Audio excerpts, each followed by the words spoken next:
कार्तिक महीने में शमी की जो पत्ती होती है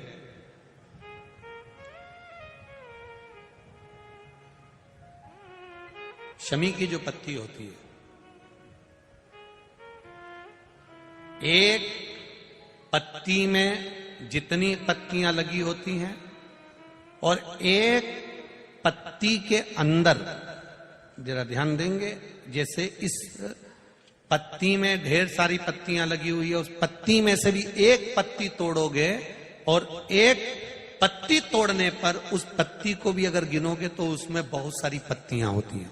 आज प्रयास करना, अगर कहीं आपको शमी की पत्ती मिले तो जैसे ये पत्ती, इस पत्ती को तोड़ा गया, इस पत्ती में से एक पत्ती निकाली गई और एक पत्ती निकालकर आप धीरे से रखना और उसमें भी बारीक बारीक बारीक बारीक बारीक बारीक बहुत सारी पत्तियां नजर आती हैं। शिव महापुराण की कथा कहती है, जो सोमवार की अष्टमी हो या प्रदोष का व्रत हो या 12 महीने की शिवरात्रि हो या किसी भी दिन प्रदोष काल के अंतर्गत शंकर भगवान को एक शमी का पत्ता कोई भूलवश भी समर्पित कर देता है तो जितनी एक पत्ती में पत्तियां होती है और उस पत्ती के अंदर भी एक पत्ती को तोड़ने के बाद जितनी पत्तियां होती है उतने जन्म मृत्यु लोक में मनुष्य के नहीं होते। 84 लाख योनियों में से वो योनियां कट जाती हैं और देव योनि प्राप्त हो जाती। एक शमी पत्र की इतनी महत्वता है। गुड़गांव से एक बहन जी आई थी, वो एक बात कर रही थी कि गुरुजी, मैं जहां रहती हूं उस गांव, उस सोसाइटी से शिवजी का मंदिर कम से कम 3 किलोमीटर दूर है। अब मैं रोज बेटे से कहूं कि मुझे तू 3 किलोमीटर दूर मंदिर लेकर जा, ले जाएगा क्या? अरे बोलो तो जम के। मैं अपने पति से कहूं कि तू 3 किलोमीटर दूर मुझे मंदिर लेकर चल, रोज रोज ले जाएगा क्या? अभी हम आ रहे थे, इसके 1 घंटे पहले यहाँ पर हमारे, हम जहाँ रहते हैं कक्ष में, उसके बाहर एक माताजी बात कर रही थी दूसरी माताजी से। कहे कि मैं तो मेरे पति को बोलकर साथ में लेकर आई हूं कि अपन केवल आधा घंटा की कथा सुनेंगे, उसके बाद आ जाएंगे।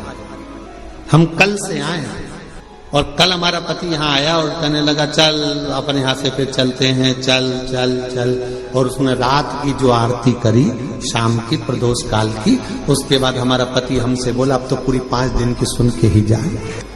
तो माताजी ने पूछा नोएडा वाली ने कि गुरुदेव ये बताओ कि हम 3 किलोमीटर दूर ना बेटा लेकर जाए, 3 किलोमीटर दूर ना हमें हमारा पति लेकर जाए, 3 किलोमीटर दूर बिना मैं साधन के जा नहीं सकती, और नीचे उतर के इतनी ट्रैफिक में जाऊं और कुछ हो जाए, शरीर को कोई ठोकर मार जाए, टल्ला देकर चले जाए, शरीर में कष्ट हो जाए, तो फिर मंदिर कैसे जाऊं? अब आप बताओ, आप कहते हो सारी समस्या का हल 1 लोटा जल, अब ये समस्या भी मेरी मिटा,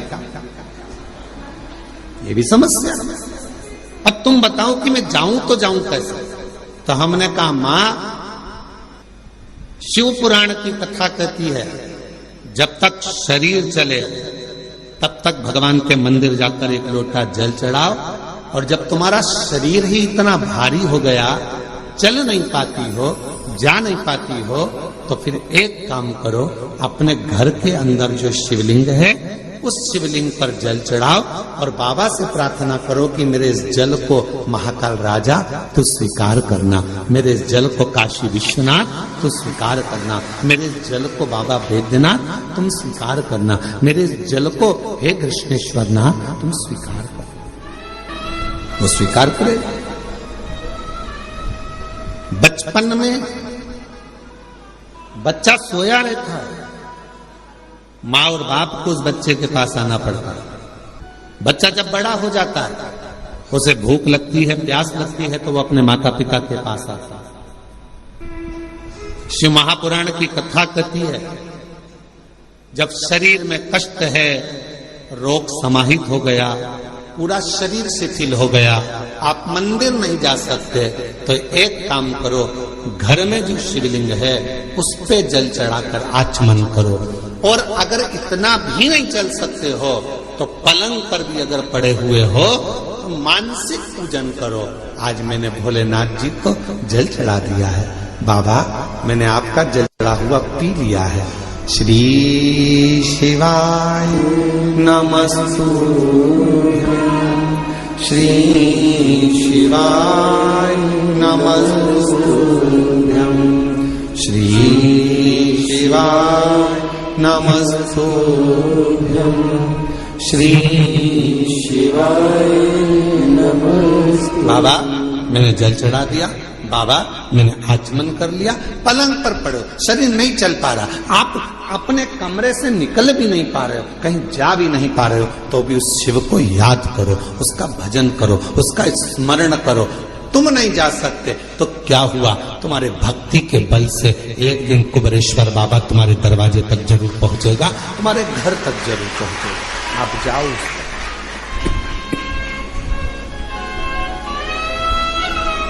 तेरे मंदिर में आना मेरा काम है और मेरी बिगड़ी बनाना तेरा। तेरी चौखट तक मैं आ ही गया, मुझे दर्श दिखाना तेरा। हम शिव के करीब हमें पहुंचे। जरूरी नहीं कि आप मंदिर तक जाएंगे, जरूरी यह है कि आपका विश्वास, आपकी दृढ़ता, आपकी श्रद्धा, आपका भरोसा एक ना एक दिन मेरे कुबेरेश्वर बाबा को तुम्हारे घर तक लेकर जरूर आएगा, तुम्हारे दरवाजे तक जरूर आएगा। शिव कथा कह रही है। एक बार मां पार्वती जी भगवान शंकर जी को लेकर अपने पिता हिमालय राज जी से मिलने के लिए गए, और माता पार्वती जी भगवान शिव को लेकर जब अपने पिता हिमालय राज जी से मिलने के लिए गई तो हिमालय राज कहीं गए हुए थे। हिमालय राज वहां पर थे। पार्वती जी अपनी मां मीनावती के पास पहुंची और मां मीनावती की गोद में सिर रखकर मां पार्वती जी लेट गई। कुछ देरी हुई और कुछ देरी के बाद हिमालय राज आ गए, और हिमालय राज जैसे ही आए तो पार्वती जी उनसे जाकर गले लगे। शिव महापुराण की कथा कहती है, बेटा मां को प्रिय होता है और बेटी बाप को प्रिय होती है। बेटी की प्रियता बाप को, बेटे की प्रियता मां को।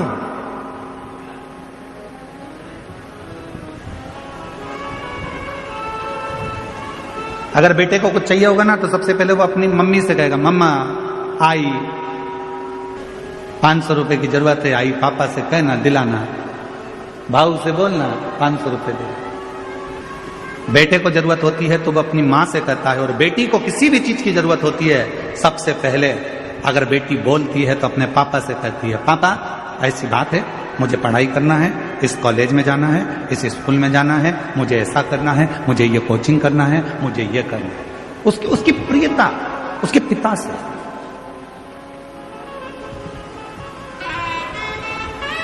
दुनिया के लोग कहते हैं कि बेटी की विदाई में सबसे ज्यादा मां रोती है, पर शिव महापुराण की कथा कहती है कि बेटी की विदाई में सबसे ज्यादा रोता है तो उसका बाप रोता है, उसका पिता।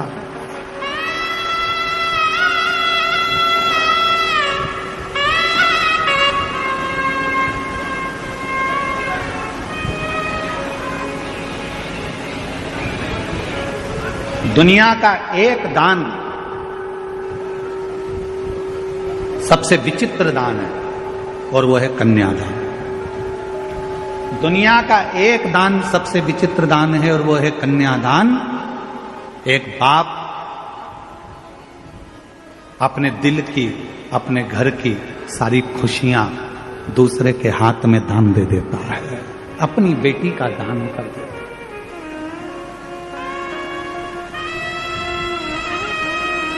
दुनिया का सबसे विचित्र दान है कन्यादान, जिसमें एक पिता अपने घर की सारी खुशी एक दूसरे के हाथ में दे देता है। कन्या दान देने वाले ने तो दे दिया, पर दान लेने वाले ने उसको समझा कि नहीं समझा ये पता नहीं। जितने बैठे हो सकता है हमारी बात का आपको बुरा लग जाए, और लग जाए तो लग जाए, पर शिरडी में कहकर जरूर जाऊंगा। जितने बैठे हो और जितने आस्था चैनल पर कथा श्रवण कर रहे हो, जितने फेसबुक यूट्यूब पर सुन रहे हो, जितने सोशल मीडिया पर कथा सुन रहे हो सकता है हमारी बात का आपको बुरा लग जाए, पर कहूंगा जरूर। देने वाला व्यक्ति देता है और लेने वाला व्यक्ति लेता है। लेने वाले ने लिया, देने वाले ने दिया। देने वाले को मालूम है अगर वो साड़ी दे रहा है तो देने वाले को मालूम है कि साड़ी कितने की आई, 500 की कि 1000 की। उसने उठाई, तुमको दे दी। लेने वाले ने क्या कीमत आकी हो, इकट्ठी ले आया होगा, 200-300 रुपए की होगी। बोलो बोलो, सही है कि गलत है? देने वाले ने कीमत बाजार से लाया देने वाला, और कीमत आंक कर देने वाला जब लेकर आया उस साड़ी को, उस वस्त्र को, उस आभूषण को, उस बर्तन को, उस रकम को, उस सामान को, उसने उसको देना था तो वो लेकर आया, तो उसके पास कीमत की थी। जिसने ली उसने कीमत नहीं आकी, उसने कीमत नहीं देखी। जिसने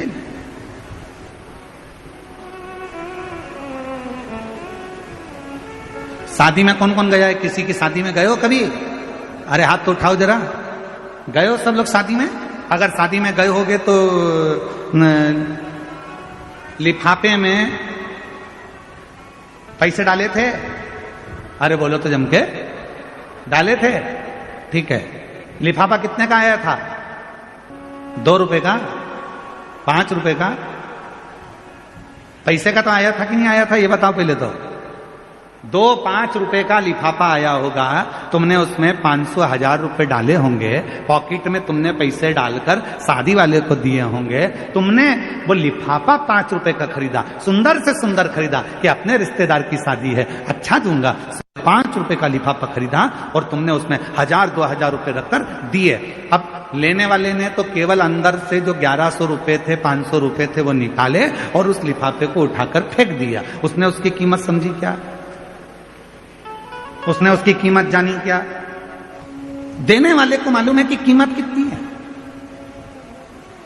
पर लेने वाला कभी कीमत नहीं जान पाता कि उसको तो लगता है हाओ। तो शिव पुराण की कथा कहती है दुनिया में सबसे बड़ा विचित्र दान है कन्यादान। एक बाप, एक घर का व्यक्ति अपने घर की सारी खुशियों को, पूरी खुशियों को किसी दूसरे के हाथ में दे देता है। अब लेने वाले के ऊपर निर्भर करता है कि वो कीमत क्या जाने कि एक बाप ने अपनी पूरी खुशियां दे दी, तो तू उसको समझेगा कि नहीं समझेगा? एक लड़की को लेकर जा रहा है, धर्म पत्नी बनाकर लेकर जा रहा है, उसकी कीमत को तू समझेगा कि नहीं समझेगा? ये तेरे ऊपर निर्भर करता है, ये तेरे ऊपर निर्भर।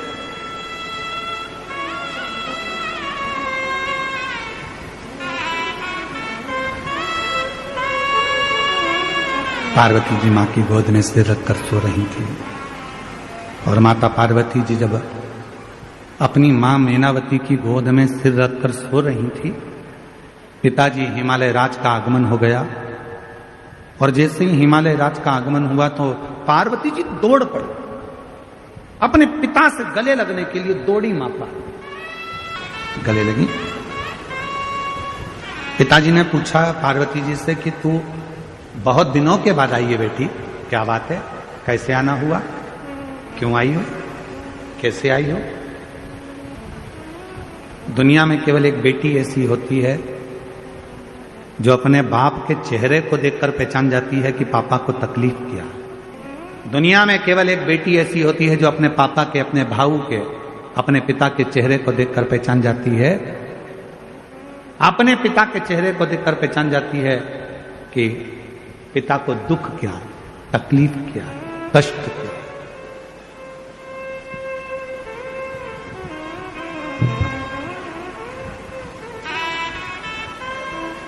पिता को देखकर समझ जाते हैं।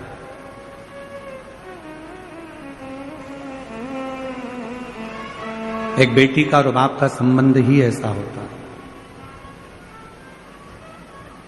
बेटी बाप का चेहरा देखकर पहचान जाती है कि पापा को तकलीफ क्या है, और बाप फोन पर भी अगर बात करेगा ना बेटी से तो समझ जाएगा कि मेरी बेटी को तकलीफ क्या है। ये संबंध है, एक पिता का और पुत्री का संबंध, एक बाप और बेटी का संबंध। समझ जाए। बस जैसे एक पिता अपनी बेटी के मुख से शब्द सुनकर समझ जाता है कि इसको तकलीफ क्या है, एक बेटी अपने बाप का चेहरा देखकर समझ जाती है कि तकलीफ क्या है, उसी तरह जब तुम एक लोटा जल लेकर देवाधिदेव महादेव को चढ़ाने के लिए जाते हो, तुम मंदिर की सीढ़ी चढ़ते ही हो, उतनी देर में शंकर भगवान समझ जाते हैं कि मेरी बेटी का दुख क्या है, तकलीफ क्या है, कष्ट क्या है, मेरे बेटे को तकलीफ क्या है, मेरे पुत्र को तकलीफ क्या है, मेरी बेटी को तकलीफ क्या है। उस समय पार्वती मैया का प्रागट्य हो, मां जगत जननी जगदम्बा अम्बा पार्वती का प्रागट्य, मां पार्वती जी का प्रागट्य। हिमालय राज की नगरी में आनंद समाहित हो रहा, पूरी नगरी।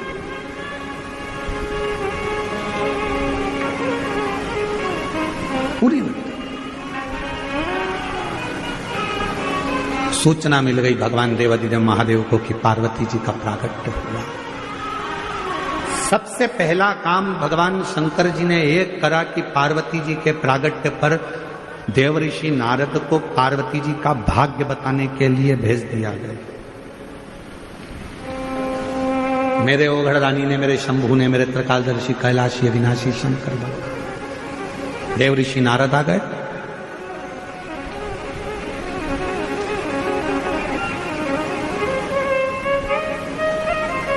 मैनावती की गोद में पार्वती जी थी।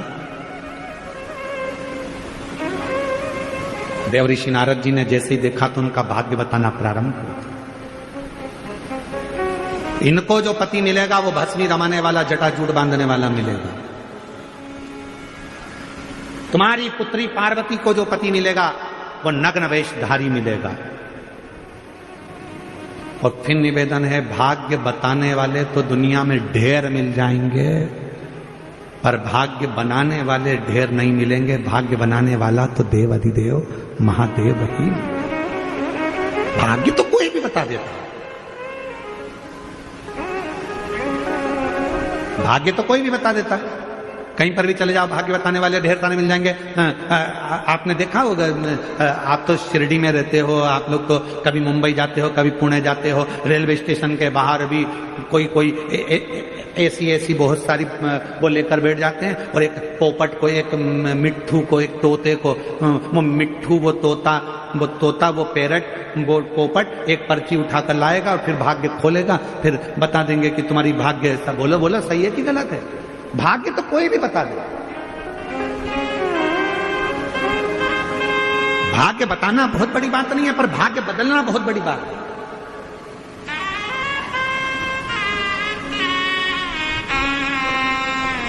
और मेरे देवाधिदेव महादेव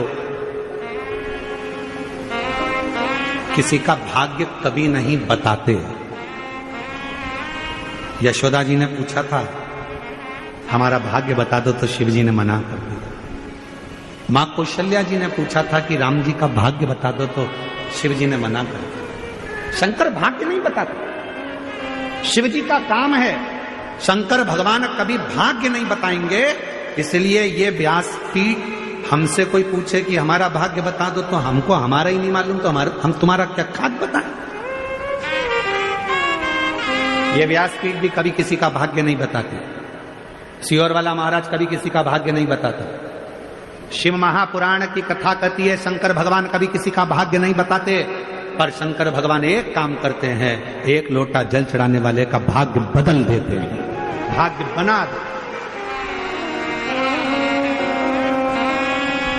बताने वाले ढेर हो सकते हैं, पर बदलने वाला और बनाने वाला केवल एक शिव ही होता है। केवल बोल बम का नारा है। जम के बोलो जरा, बोल बम का नारा है। हार हार महान। भगवान शिव भाग्य बनाते हैं, भाग्य बदलते हैं, बताते हैं।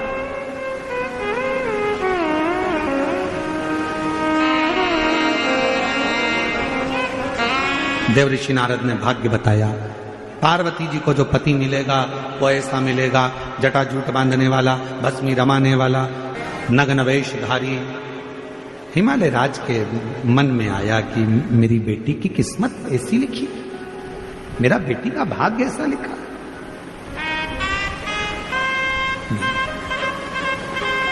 मैनावती रोने लगी। हिमालय राज ने कहा कि क्यों रो रही हो? मेरी बेटी का भाग्य ऐसा मत। अगर तुम्हें लगता है कि बेटी का भाग्य ऐसा है तो अपन बेटी की शादी ही नहीं करें। जो पहले कथा में कहा, फिर कहते हैं अपनी बेटी की शादी बहुत गाड़ी बंगला देखकर मत करना। अपनी बेटी की शादी ऐसे लड़के के साथ करना जो संस्कारित हो, गलत व्यसन में ना हो, मदिरा पान ना करता हो, गलत काम में ना हो, भले काम छोटा हो पर गलत संगत में ना पड़ा हो। तुम्हारी बेटी की इज्जत करे, सम्मान करे, सत्कार करे तो बेटी की शादी करना, नहीं तो ज्यादा गाड़ी बंगला देखकर बेटी का विवाह ना। श्री शिवाय नमस्तुभ्यम। हर हर महादेव। पूज्य गुरुजी ने 28 अक्टूबर कार्तिक मास सप्तमी तिथि मंगलवार विशेष उपाय बताए हैं।